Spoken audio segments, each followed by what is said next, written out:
사랑하는 여러분, 뜨거운 열기에 8월에 들어섰습니다. 그러나 하나님께서 우리에게 임재하시고 축복하시는 또 주일을 맞았습니다. 이 뜻깊은 주일에 우리 다 같이 하나님을 찬송하시면서 예배로 나갑시다.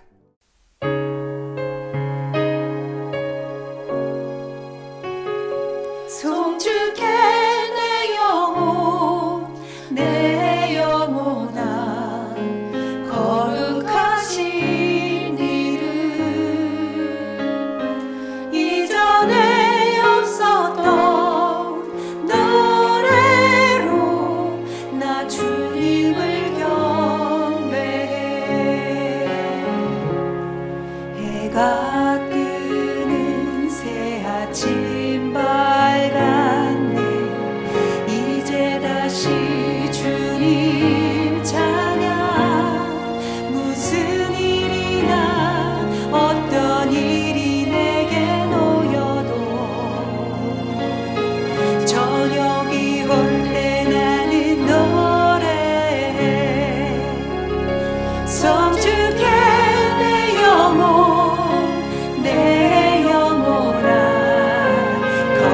거룩하신 이름 이전에 없었던 노래로 나 주님을 경배해.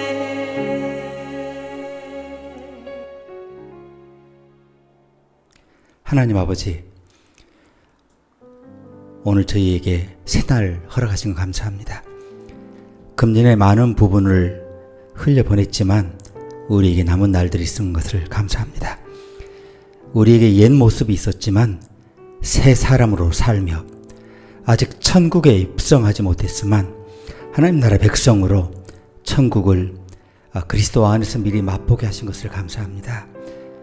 그러나 우리가 살아가는 하루하루가 만약에 불순물이 끼어 있다면, 우리가 아직 옛 모습으로 살고 있다면, 여전히 썩어져가는 구습에 묶여 살고 있다면 우리는 의미 없이 아무 생각 없이 하나님 이 땅을 연명하는 정말 하찮은 존재가 되고 말 것인데, 오늘 본문 앞에 우리를 겸손히 낮추며 하나님 말씀 앞에 나를 비추어 보고 나를 발견하기를 원합니다.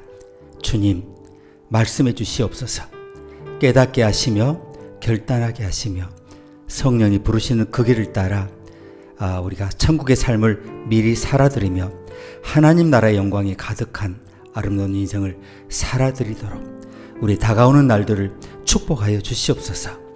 예수님의 이름으로 기도합니다. 아멘.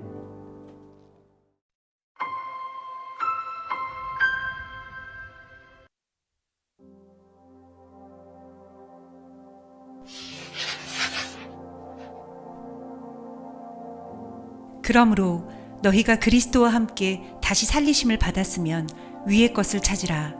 거기는 그리스도께서 하나님 우편에 앉아 계시느니라. 위의 것을 생각하고 땅의 것을 생각지 말라. 이는 너희가 죽었고 너희 생명이 그리스도와 함께 하나님 안에 감추었음이니라. 우리 생명이신 그리스도께서 나타나실 그때에 너희도 그와 함께 영광 중에 나타나리라. 그러므로 땅에 있는 지체를 죽이라. 곧 음란과 부정과 사욕과 악한 정욕과 탐심이니 탐심은 우상 숭배니라. 이것들을 인하여 하나님의 진노가 임하느니라.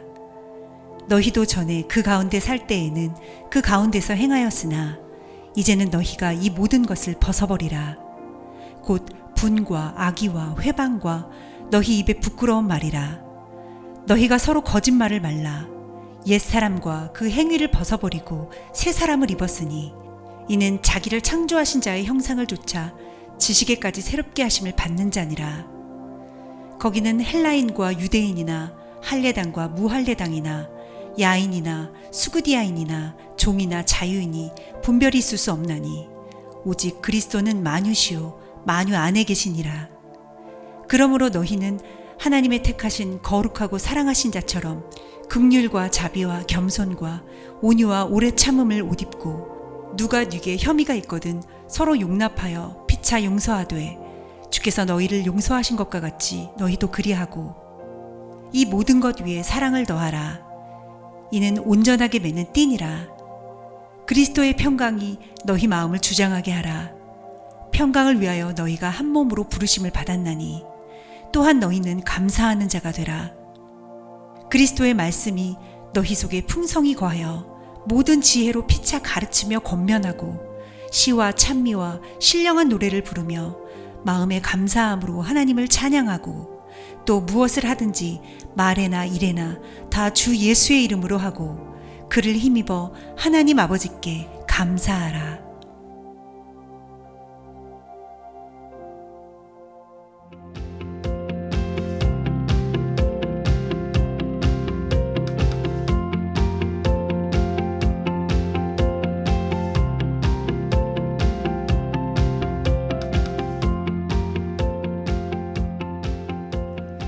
매일 아침 우리 각자는 옷장을 여는 순간이 있습니다. 누군가는 옷방에 들어가서 옷을 갈아입습니다. 무엇을 입을지 고르기 전에 뭘 생각하십니까? 나는 어떤 사람인가를 먼저 묻게 되죠. 오늘 나는 누구로 살 것인가? 예를 들어 제가 초등학교 1학년 아이의 아빠이기 때문에 아이와 더불어 종일 많은 시간을 보내게 되면 아무래도 날씨는 덥고 하니까 반바지 혹은 나시 이런 걸 입게 되고요. 누군가를 만나고 특별히 그리스도 안에서 누군가를 만나게 될 때는 좀 더 점잖은 복장을 생각하게 됩니다. 자, 나는 누구로 살 것인가? 이 질문이 오늘 입을 옷을 결정해야 하는 우리 각자가 짧은 순간에 선택해야 될 그런 중요한 과제죠. 바울은 골로새서 3장에서 그 질문에 대해 답을 하는데요. 세 가지 질문 그리고 세 겹 대답이 나옵니다.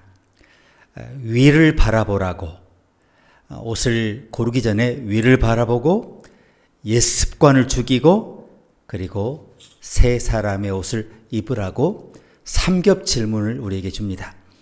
신앙은 단지 한 번의 결단이 아니라 반복해서 다시 입는 훈련이라는 것을 오늘 바울의 골로새서를 통해 깨닫게 되는데요.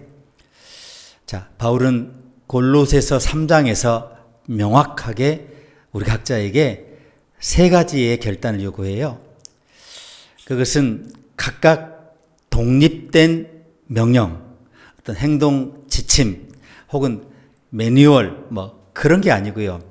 우리 신앙의 정체성, 그리고 방향성, 어디를 향하고 있는지, 잘못된 길을 가면 간만큼 다시 돌아와야 되지 않습니까? 그러니까 그것을 명확히 재정렬하기를 원해서 거기에 관해서 사도 바울이 우리에게 순차적으로 주시는 명령인데요.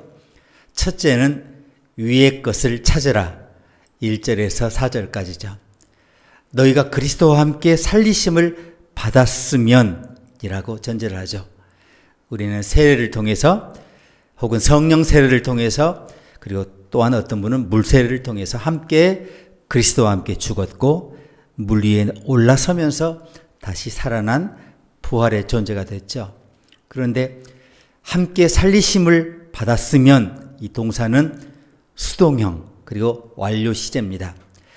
이미 우리는 그리스도의 부활에 동참한 존재인데요. 우리 의지가 아니라 하나님의 은혜로 부활에 동참한 존재가 됐다는 것이고, 그래서 새로운 공기를 호흡하는 자로 태어납니다. 하나님의 나라를 호흡하는 자로 선언되었다는 말이죠.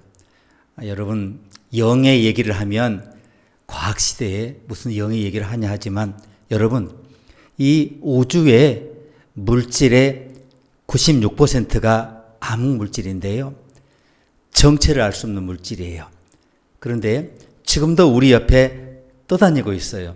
그걸 어떻게 알 수 있느냐면 이 절대 다수의 압도적인, 너무나 가벼워서 포착되지 않는 이 압도적인 질량 때문에 지구가 빨리 돌아가고 태양계가 빨리 운행하고 우주가, 별무리가 빨리 이렇게 운행할 정도로 엄청난 기운인데 혹시 여러분 그것을 성령의 공기라고 생각해 본 적 없으십니까? 자, 어쨌거나 우리는 성령 안에서 거듭난 존재로 각인되었고 선언된 그런 것인데, 그런데 이 선언은, 오늘 본문 이 선언은 상태의 변화만을 말하지 않아요. 자, 우리의 의식이 함께 그를 지향해야 이것이 완료됩니다. 위의 것을 찾는다. 이거는 실제로 여러분의 관심, 그리고 저의 관심과 사랑, 그리고 우리의 인생의 판단 기준이 그리스도와 함께 감추어진 보화, 그 생명을 캐는 일에 집중할 때 이것이 진짜 정체성이 되는 건데요. 오늘 본문 두 번째는 5절부터 11절까지 땅에 있는 지체를 죽이라 이런 명령이 나와요. 목록이 쭉 나오죠. 음란, 탐심, 분함 뭐 이런 것들인데, 이게 여러분 윤리적 얘기를 하는 게 아니에요. 비윤리적 행동을 나열한 게 아니고요. 하나님 없는 나 중심의 인생을 얘기하는 거예요. 그렇게 살 때 드러나는, 바깥에서 볼 때 드러나는 그런 특징을 얘기를 해요. 바울이 탐심을, 그 마지막 탐심이 나오는데 우상 숭배와 연결짓는 이유가 바로 그것 때문이에요. 그것이 나를 지켜줄 거야. 이것이 나를 나되게 할 거야. 이것 때문에 내가 마침내 잘 될 거야. 이런 생각이죠. 바울은 이런 내면의 구조를 죽이라고 말해요. 죽이라고. 이게 단순한 윤리 지킴, 도덕 개혁이 아니에요. 존재 방식, 내가 지금까지 살아온 방식뿐만 아니라 지금 나도 모르게 지향하는 방식뿐만 아니라 내가 살아가야 할 모든 삶의 목적과 존재의 근본 모든 것을 뒤집어 엎으라는 뜻이에요. 그래서 너무나 강력한 언어, 죽이라, 이런 말이 나오는 거고요. 세 번째는 12절부터 17절까지의 새 사람을 입으라는 명령이 나와요. 이게 그 초대교회 공동체 구성을 이 본문에 지칭하지만 오늘날로 말하면 우리의 공동체, 기본적으로 우리 가족 공동체죠. 뭐 교회 공동체를 염두에 두시는 분들이 많고, 또 친구와의 우정 공동체 이런 것들이 있습니다. 이웃 공동체. 여기에 열거된 자질들이 나오지 않나요? 긍휼, 겸손, 온유, 귀가 아프도록 많이 들었고, 여러분 어떤 분들은 그렇게 살고 있다라고 자부심을 갖고 계실 거예요. 이것은 그리스도의 성품이 우리 삶 가운데 계속 반복적으로 나타나야 할 그런 표징들인데, 여기서 입어라 그러잖아요. 입어라. 여기 입는다는 표현은 헬라어로 능동태예요. 능동태. 정체성이 주어졌지만 그 정체성에 걸맞은 삶, 긍휼, 겸손, 온유는 내가 능동적으로, 의지적으로 선택해야 할 사항이라는 거예요. 그래서 이 세 가지 명령, 이것은 하나의 호흡으로 연결되어 있어요. 위를 바라보면서 나의 정체성을 확인하고, 아래를 끊어내서 결별하고, 새 옷을 입고 구체적으로 복음의 옷을 입은 사람으로 세상에 나타나는 거죠. 자, 복음은 그렇지만 언제나 뭘로 시작해요? 선언으로부터 시작해요. 선포로부터 시작해요. 너는 이미 살리심을 받았다. 들었어요. 설교 듣고 끝입니까? 아니죠. 월요일이 뒤따라오죠. 요청이 따라오죠. 그러니 너는 옛것을 벗고 새 옷을 입으라는 하나님의 요청이 우리 심령을 뒤흔듭니다. 먼저 위의 것을 찾으라는 9절, 1절에서 4절을 먼저 보겠습니다. 여기서 죽이라, 네크로, 벗어버리라, 아페티사 메노이, 벗어버리라.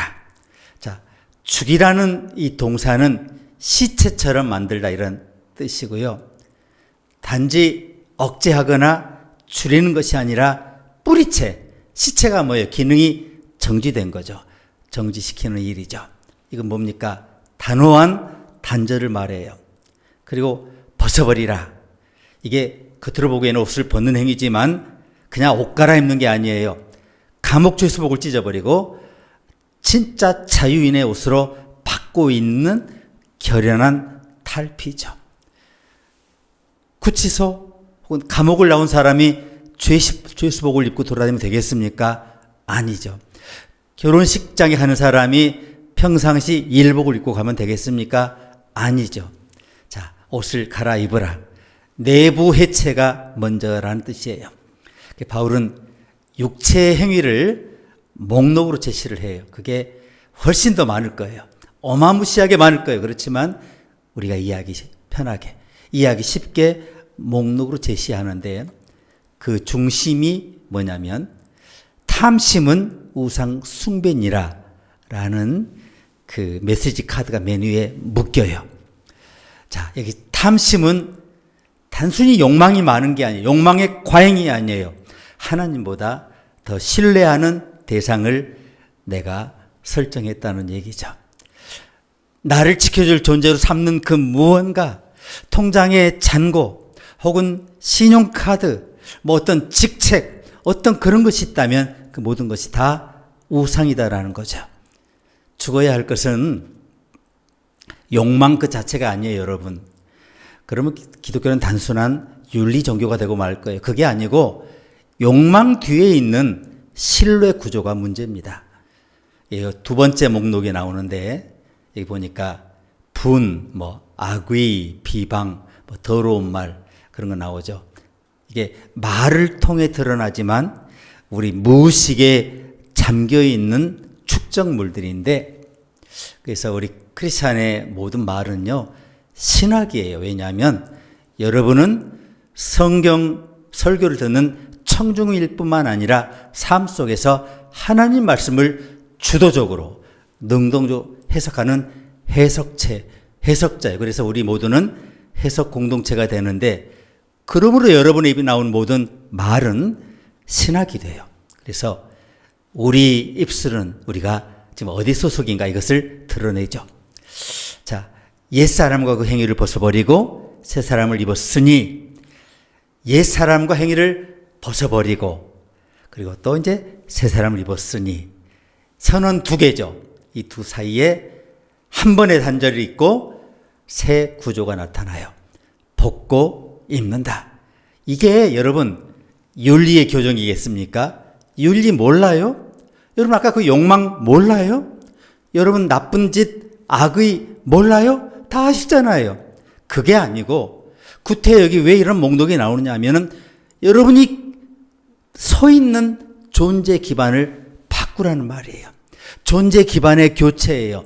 새 사람은 자기를 창조하신 이의 형상을 따라 지식에까지 새롭게 하심을 입는 자니라. 여기 지식, 에피그노시스는 이론적으로 이해하는 그런 하나님이 아니고요, 하나님과의 인격적인 연결이에요. 여기 보니까 헬라인이나 유대인, 할례자나 무할례자, 야만인이나 수구디아인, 종이나 자유인이 없고 오직 그리스도는 만유시요 만유 안에 계시니라. 이게 뭐냐면 바울은 소속의 위계, 그거를 해체해요. 복음은 단순히 윤리적인 목록 나열이 아니에요. 요구가 아니라 이 위계 구분의 철거, 구조 해체. 그래서 이 장은, 골로새서 3장은 우리 크리스찬의 인생의 내면을 다시 설계하는 새 창조의 장이에요. 첫 장이 시대의 전환이었다면 이 장은 첫 번째 구절이 시선의 전환이었다면 이 구절은 두 번째 그 구절은 습관의 구조, 언어 속에 감추어진 우리 무의식의 구조, 그리고 그 속에 진짜 속에서 왕노릇하는 우상의 해체까지 포함한 우리가 살고 있는 기반한 존재의 방식의 완전한 해체 선언이라는 거예요. 그런데 아직 이 두 번째 부분에서 적용 얘기는 안 나와요. 바울은 아직 적용 얘기를 꺼내지 않았어요. 자, 먼저 분별해야 한다는 거죠. 그래서 지금 죽일 것을 죽이지 않으면 새로운 것을 죽일 수 없다는 거죠. 이제 이 두 번째 부분 5절에서 11절까지인데 거기 보니까 옛사람을 죽이라. 드디어 두 번째 부분에 들어왔어요. 자, 신앙은 단지 도덕적으로 착해지는 게 아니에요. 도덕적으로 친절해지는 게 아니에요. 바울은 땅에 있는 지체를 죽이라고 단호히 말하면서 기독교 윤리의 출발점을 분명히 말씀하죠. 여기서 죽인다는 말은 의식을 멈춘다는 뜻이 아니에요. 이게 네크로사테.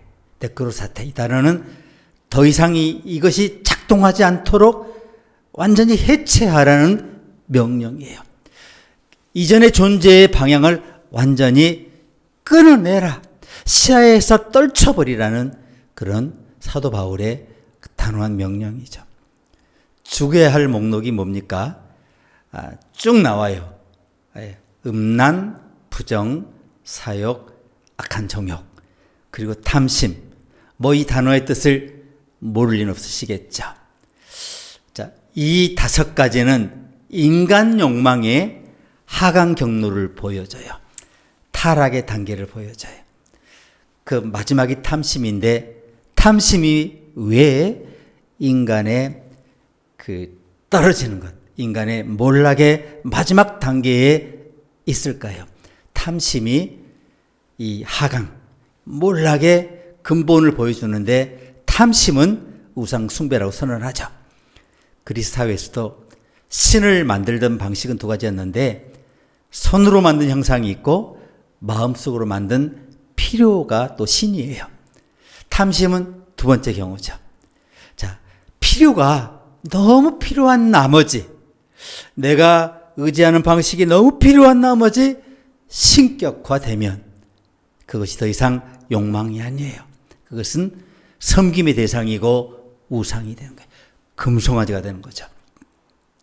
이 탐심의 정체가 뭐냐면 자기를 확장하려는 요구예요. 바벨탑을 쌓는 욕구와 똑같아요. 하나님을 신뢰하기보다 권력을, 소유를 신뢰하게 만들고 결국 인간은 물질에 예속된 존재가 되고 말아요. 이것이 바로 바울이 탐심이 우상 숭배라고 규정한 이유예요. 인간은 누굴 닮아요? 하나님을 닮아가도록 했지만 인간은 제가 좋아하는 걸 닮아가요. 자기가 섬기는 것을 닮아가요. 탐심 있는 사람은 탐심에 맞는 그 탐심의 우상의 모습을 닮아갑니다. 자, 그리고 욕망의 우상을 따라가도록 계속 말이 바뀌어요. 신학이 바뀌어요. 언어가 바뀌어요. 그리고 신앙이 왜곡돼요. 잘못된 신앙을 갖고 있어요. 이어지는 8, 9절에서는 또 다른 형태의 옛사람의 증상이 나오는데, 자, 분노, 노여움, 악의, 비방, 부끄러운 말, 거짓말. 이제 서랍 3개가 짜르르 있는데, 첫 번째가 열었더니 음란, 부정, 사욕, 악한 종욕, 버린 줄 알았는데 서랍 속에 남아있는 거고, 두 번째 서랍을 열었더니 분노, 노여움, 악의, 비방, 부끄러운 말, 거짓말. 여러분 안 하신 것 같죠? 한 번도 안 하고 한 주간 살아본 적이 있습니까? 차를 몰 때 자기도 모르게 차 안에서 아무 듣지 않고 보지 않는 그곳에서 자기를 드러내요.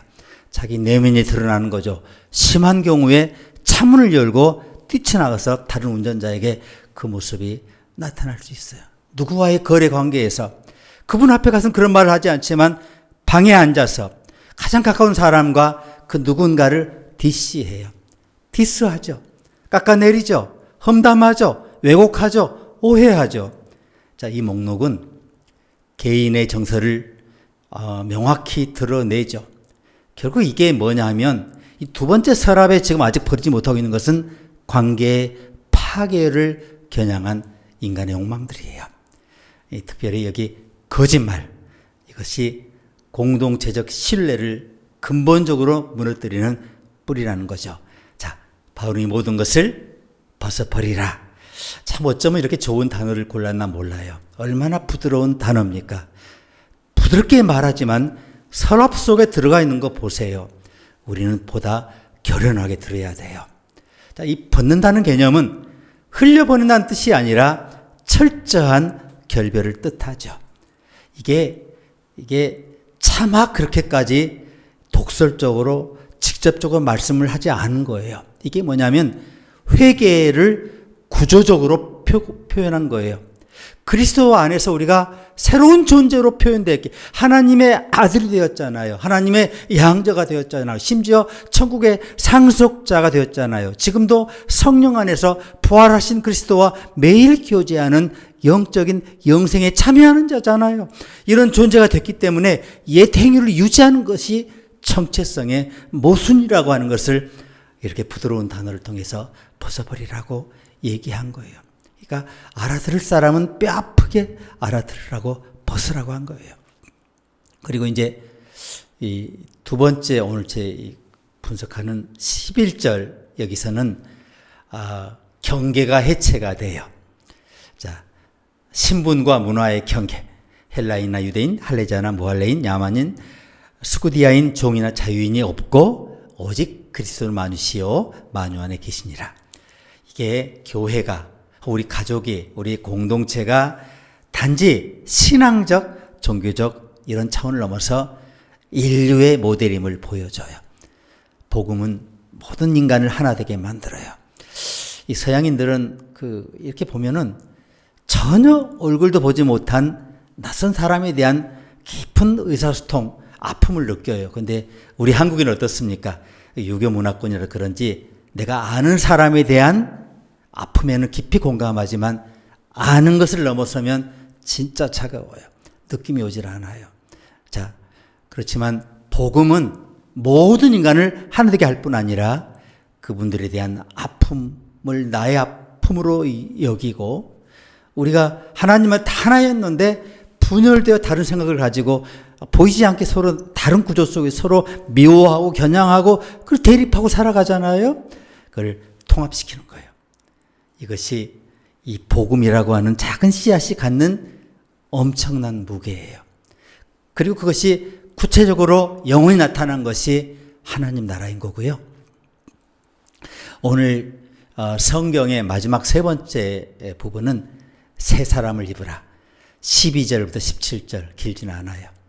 옛사람을 벗었다면 이제 새 사람을 입어라. 자, 바울은 기독교 윤리의 핵심을 또 얘기해요. 여기 입는다는 말은 단지 외모를 바꾸는 게 아니에요. 화장하고 치장하는 것이 아니에요. 옷을 입는다는 것은 바울 당시에 신분을 표출한 행위가 있어요. 조선시대에도 왕이 쓸 수 있는 색깔이 따로 있었지 않나요? 한국만 그래요? 유럽이 그랬고 중국이 그랬어요. 황제의 옷의 색깔이 따로 있는 거고 귀족이 쓸 수 있는 색이 따로 있었어요. 그래서 옷을 입는다는 것은 신분을 표출하는 행위인 거죠. 그리고 동시에 자기를 누구로 정체하느냐, 인식하느냐 이런 문제이기도 해요. 바울은 이 새 옷을 입은 사람의 새 옷을 입은 그 풍채, 풍겨나오는 그 느낌을 긍휼, 자비, 겸손, 온유, 오래 참, 이게 제시예요. 위에 서랍 두 개 진짜 나쁜 것만 꽉 차 있었는데 세 번째 서랍이 이 좋은 것이 들어있으니 얼마나 다행입니까? 이 동목들은 특징이 뭐예요? 관계 중심적이에요. 공동체 안에서만 드러날 수 있어요. 나와 그것의 관계가 아니라 나와 너, 인격과 인격의 관계, 상대방의 배부 깊숙이 들어있는 아픔을 내가 나의 아픔 느낄 수 있는 그런 관계 속에서만 나타날 수 있는 그런 성품이에요. 혼자 있는 사람에게 온유가 필요하나요? 필요 없죠. 오래 참음도 그렇고요. 그 전혀 시험이 되지 않아요. 공동체 안에 있을 때 상처받고 오해받고 좌절하는 현실 속에서 비로소 이 동목들이 위력을 발휘해요. 그리고 이 동목들이 그래서 그때 입혀진다, 이 의미를 우리가 알게 돼요. 긍휼은 뭡니까? 타인의 고통을 내 안에 받아들이는 행위예요. 이게 긍휼이라고 그래요. 이게 정서적 공감 능력이죠. 진짜 그런 공감 능력이 탁월한 분들 보면 진짜 부러워요. 눈시울을 붉혀요. 자, 이는 심리적 감정이 아니라, 그런데 기독교의 긍휼은 타고난 그걸 말하는 게 아니에요. 신앙의 훈련이면서 말의 훈련이니까 이게 뭐예요? 해석의 훈련이고 곧 신학의 훈련이 되는 거예요. 또 자비가 나오죠. 자, 이 자비는 긍휼은 오이티르모이, 그리고 자비는 그레스토테스라고 뜻이 달라요. 구약에서는 긍휼과 자비가 번역만 다른 경우가 많은데 여기서는 긍휼과 자비가 다른 단어로 나와요.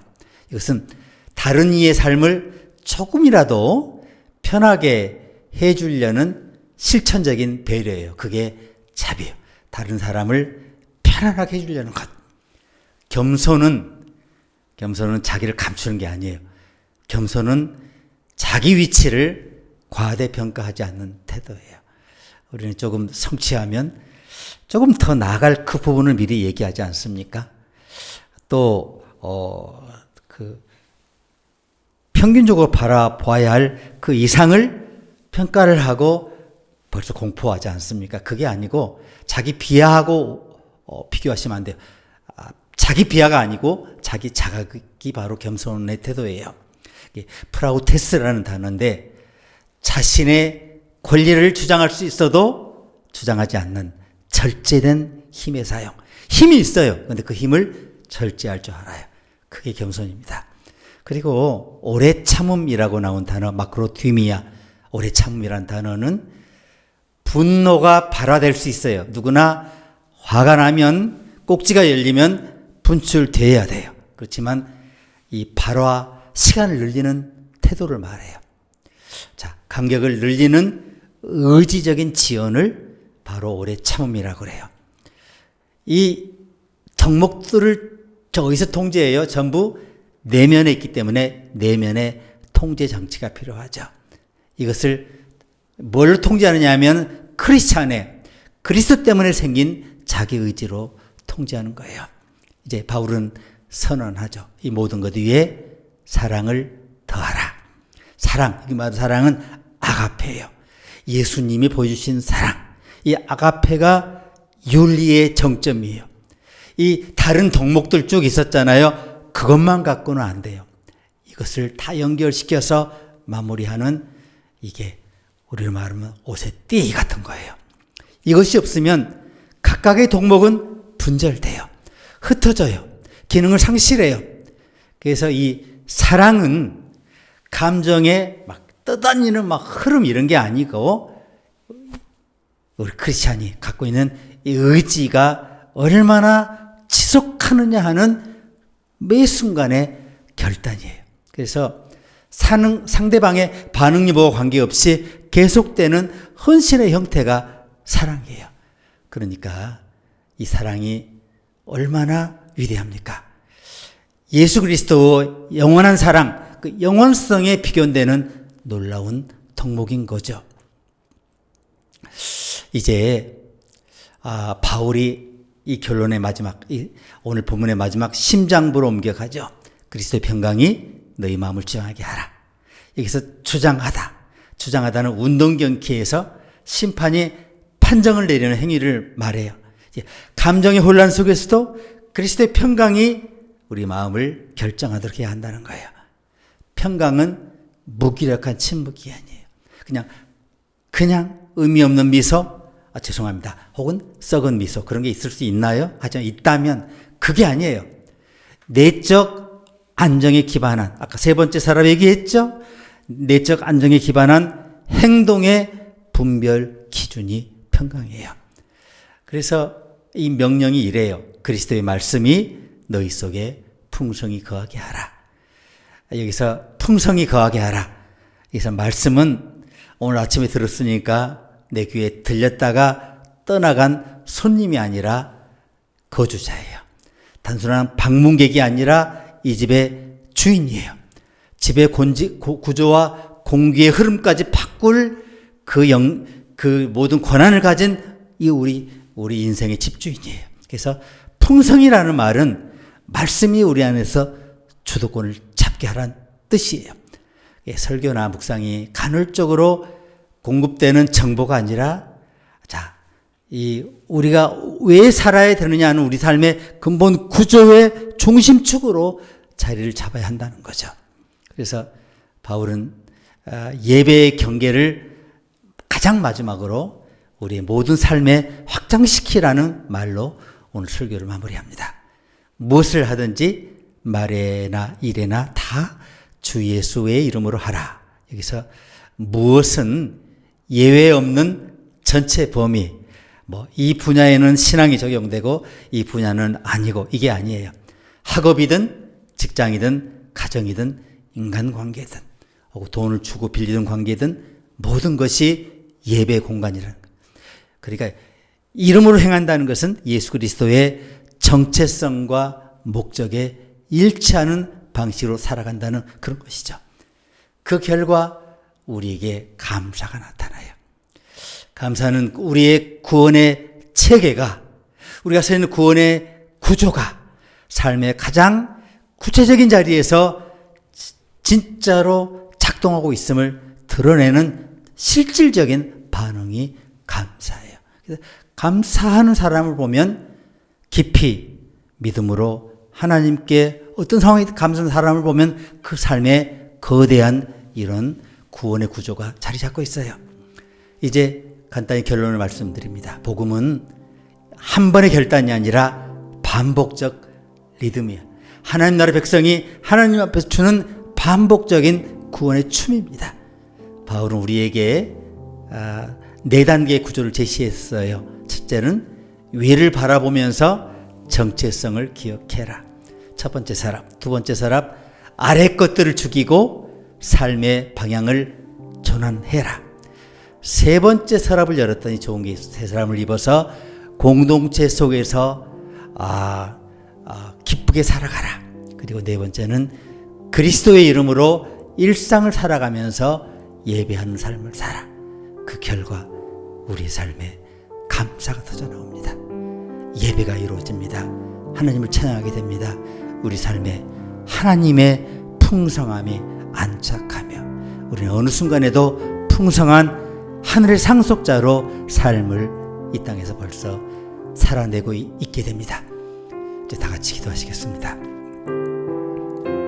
하나님 아버지, 오늘 우리에게 이렇게 구체적으로 그렇지만 단호한 하나님의 이 구원의 백성이 이 땅에서 절여내야 할 것, 또 우리가 살아내야 할 부분들을 명확히 말씀으로 구분해서 너무나 부드러운 사랑의 언어로 우리 가슴에 안착시켜 주시니 감사합니다. 성령의 감동이 있어서 이 하나님 말씀을 알아들을 수 있게 되었습니다. 깨닫게 되었습니다. 이제 알게 되었으니 우리 입에서 나오는 모든 말들이 하나님 나라의 신학이 되고 우리는 하나님 나라의 위대한 상속자가 되어서 하나님을 알지 못한 많은 사람들에게 하나님의 말씀을 우리 삶으로 해석해내며 단지 해석할 뿐만 아니라 가장 높은 차원 감사하며 찬송하며 예배하며, 그래서 마침내 그 감사와 찬양과 예배가 영원히 그분의 나라에까지 도달하도록 이 사랑의 책임을 보여줄 수 있는 아름다운 천국 백성으로 나타나게 하시옵소서. 예수님의 이름으로 기도합니다. 아멘.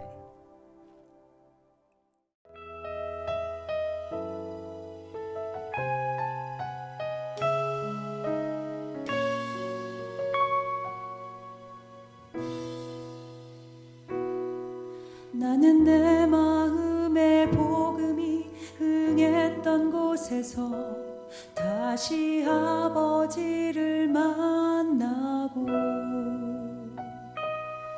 주님 내 마음의 연약한 눈물의 끝에서 또 나를 반겨주시네. 작다 생각했던 그의 부르심 다시 나를 회복해 하시네. 다시 일어나 주를 예배함이 내 모든 기쁨이 되리. 그의 기쁨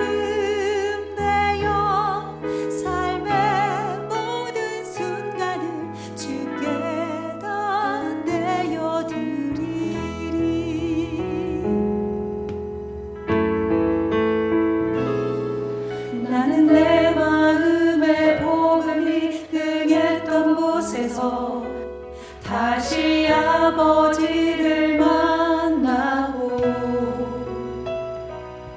주님 내 마음의 연약한 눈물의 끝에서 또 나를 반겨주시네. 작다 생각했던 그의 부르심 다시 나를 회복해 하시네.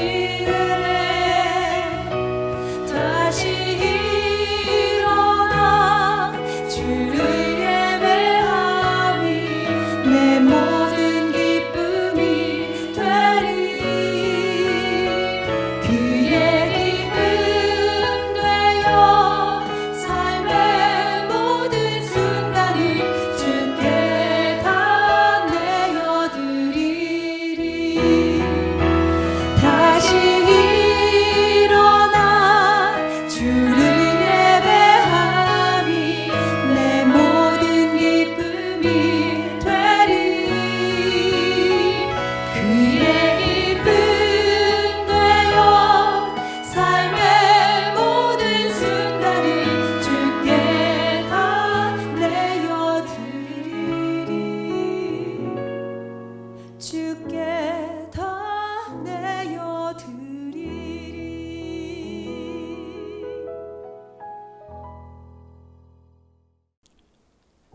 지금은 우리를 위해 죽으시고 지옥까지 내려가셨지만 그러나 마침내 부활하셔서 우리 앞에 부활의 첫 열매며 부활한 실제의 존재로 나타나셔서 매 순간마다 부활의 빛을 비추시며 우리를 초청하시는 예수 그리스도의 이 크신 은혜와 이 하나밖에 없는 독생자도 아끼지 아니하시고 구원의 도구로까지 사용하셔서 우리의 구원을 완성하셔서 우리에게 하나님의 자녀의 신분을 회복시켜 주시기 원하시는 하나님의 놀라우신 사랑과 이 우주의 창조만이 아니라 지금은 그보다 힘들고 어려운 하나님 나라 백성의 새 창조를 담당하시며 이를 위해 날마다 우리 속에 임재하시고 내재하실 뿐만 아니라 우리 안에 그리스도의 말씀을 해석해 주시고